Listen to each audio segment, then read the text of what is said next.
Gasly explique le chaos, entre guillemets, qui a entraîné son départ d'AlphaTauri.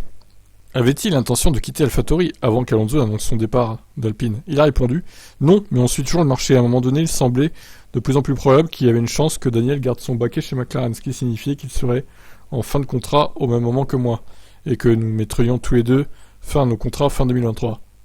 Fernando s'est vu à proposer un contrat d'1 an pour prolonger avec Alpine, donc à ce moment-là, toutes les opportunités ne devaient se présenter que pour 2024. J'étais déjà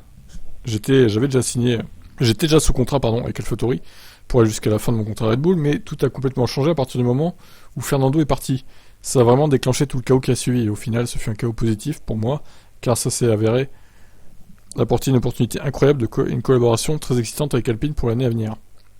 C'était définitivement inattendu, et déjà pour la saison prochaine. Concédant qu'il y a toujours eu des discussions avec Alpine, il a ajouté « Ils ont toujours été intéressés par le passé, ils ont toujours gardé un œil sur ma carrière. Mais disons que c'est devenu concret à partir du moment où Alonso a décidé d'appuyer sur la gâchette et de partir chez Aston. » Donc voilà. En gros, si Alonso était resté, bien évidemment, Gasly serait resté aussi chez AlphaTauri. Il n'aura pas bougé chez McLaren, vu que Piastri a pris la place de Ricciardo. Et il valait mieux pas qu'il quitte AlphaTauri si Alonso serait resté, parce qu'il serait retrouvé comme un con. Du coup, voilà, c'est les transferts, c'est comme ça. On lui souhaite évidemment une bonne chance chez Alpine avec Ocon. Ciao ciao.